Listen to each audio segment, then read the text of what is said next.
Hello students, welcome to Legacy IAS Academy. In today's video, we are going to discuss about a recent cyclone which has made a landfall on the eastern coast of India, especially around the state of West Bengal, and also currently it is impacting the weather and climate of northeastern India.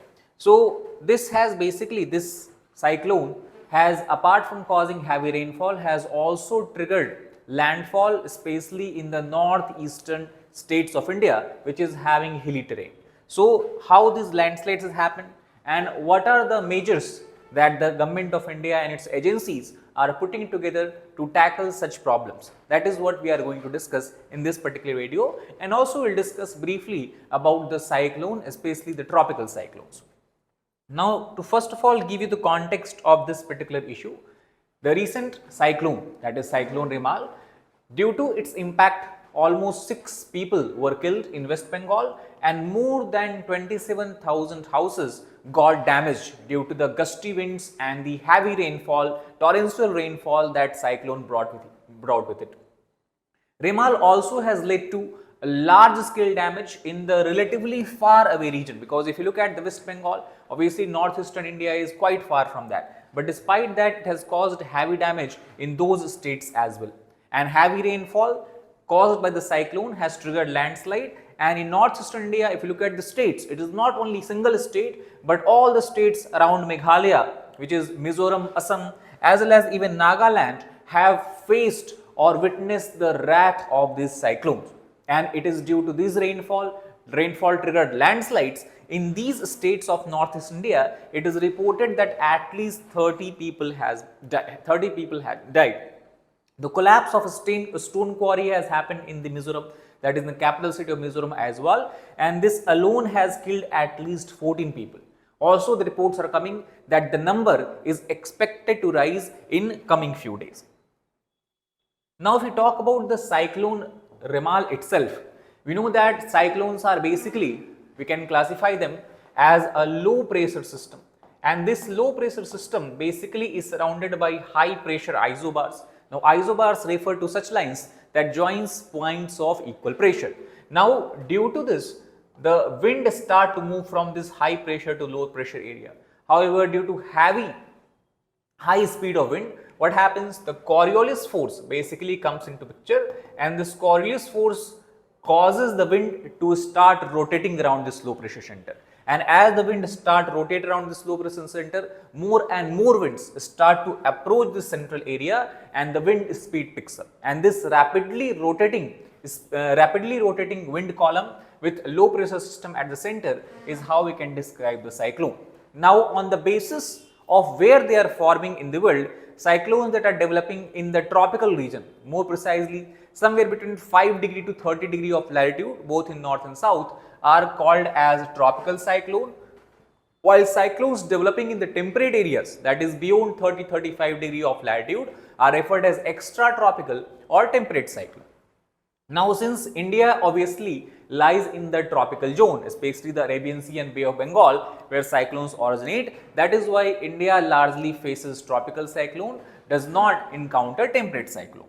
Now, in this context, the IMD, which is the weather agency of India, it has declared a red alert, which means a very heavy to heavy rainfall can be recorded in the northeastern states. That is today on 29th of May, IMD has declared a red alert from this cyclone in the northeastern states. Now, what are these alerts? We will discuss that also in the later part of the video.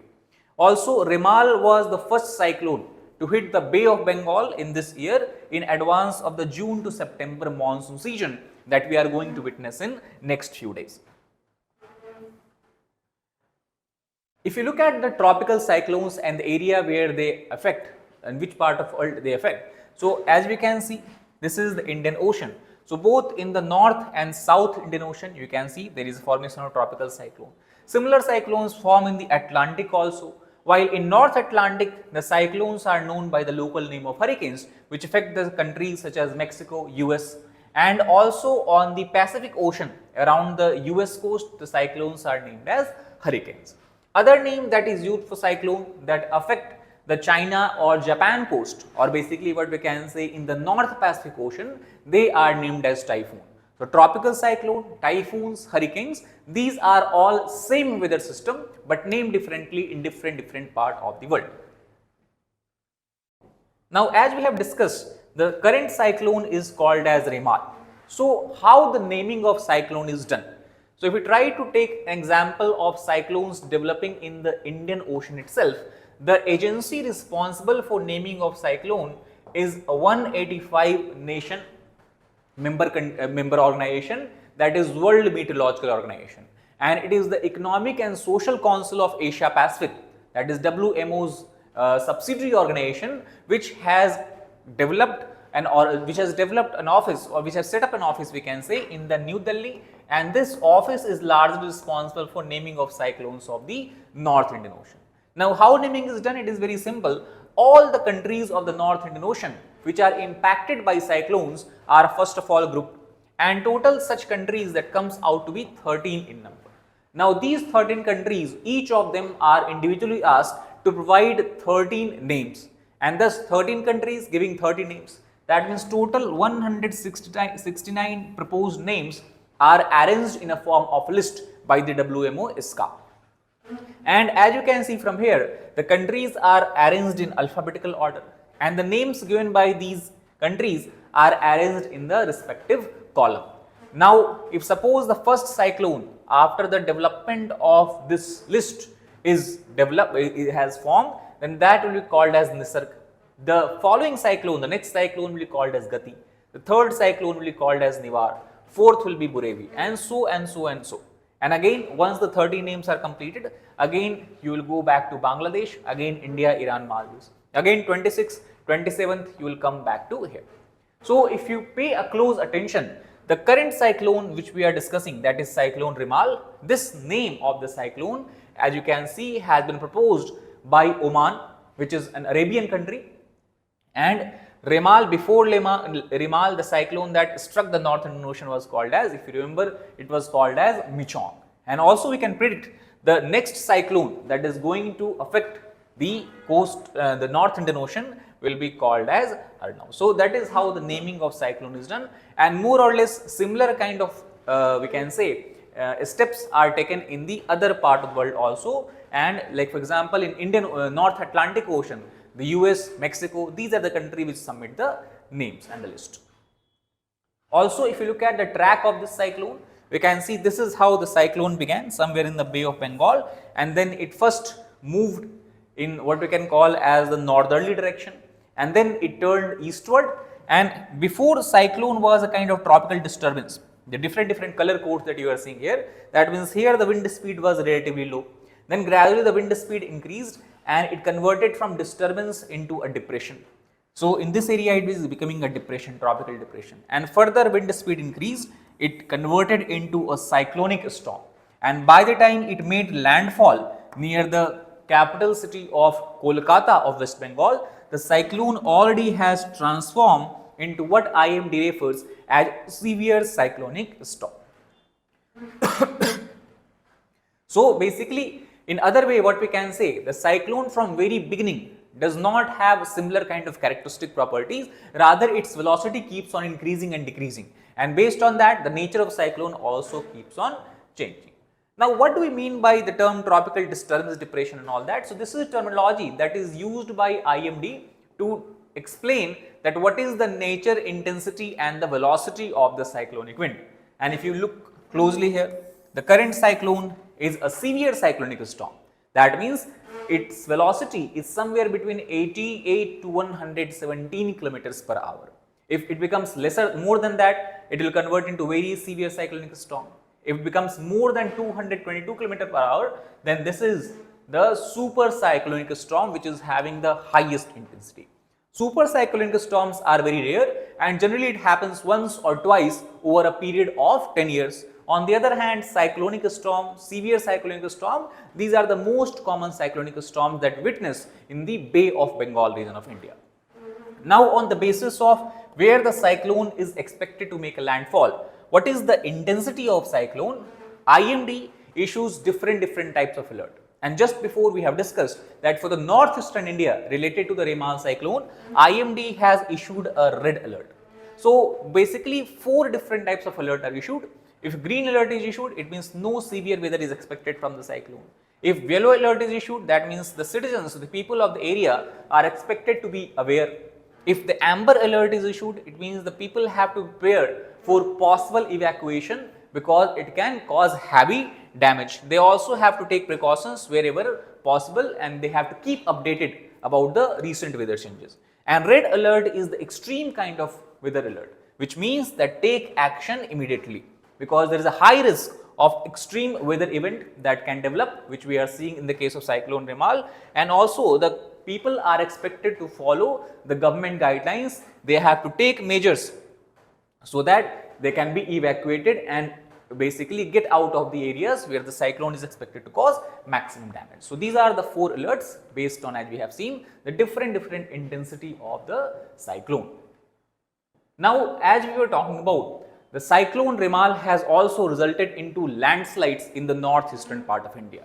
Now, if we talk about the landslide vulnerability of India itself, if we talk about the entire India, we know that the area of India is roughly 3.2 million square kilometers. So out of that, around 0.42 million square kilometers of area, or another way we can say 13% of India's area is prone to landslide. And this is not concentrated in a small region, rather this landslide vulnerability area is spread over 15 states as well as 4 union territory. Now within that, if we talk about 0.18 million square kilometer or 42% of the landslide vulnerable region is actually in the northeastern states of India, which entirely or to large extent we can say is made up of hilly terrain. Also, almost all the hilly regions of country, including Western Ghats, Himalayas, northeastern India are included in this 0.42 million square kilometer. Now, where do we get this data from? So, there is an organization of Government of India called a Geological Survey of India. So, it is this organization that has presented this data, and it also you can see from here has created a landslide vulnerability map of India. And if you pay close attention here, this region in the Himalayas covering the states of Jammu Kashmir, Himachal Pradesh, Uttarakhand, these are the area where you can see very high to high landslide vulnerability. Similarly, the entire northeastern India, right from Sikkim, Arunachal Pradesh, Nagaland, then we have Manipur, Mizoram, and then parts of Meghalaya and Assam, they are also lying in high to very high landslide vulnerability zone. And then further you have the entire Western Ghats stretching all the way from Gujarat to Kerala and Tamil Nadu. They also are largely in high to very high zone. So these 3 are the most vulnerable zones as we can demarcate here on the map to the landslides. And here and there you can see a small hills are there like Vindhyas, Satpuras, then you have Aravali's, some of the hills in the eastern Ghats. They are also having vulnerability as far as the landslides is concerned, but most of these are concentrated in these 3 zones. And it is a cyclone Remal that has caused heavy rainfall and has basically led to the landslides in these areas.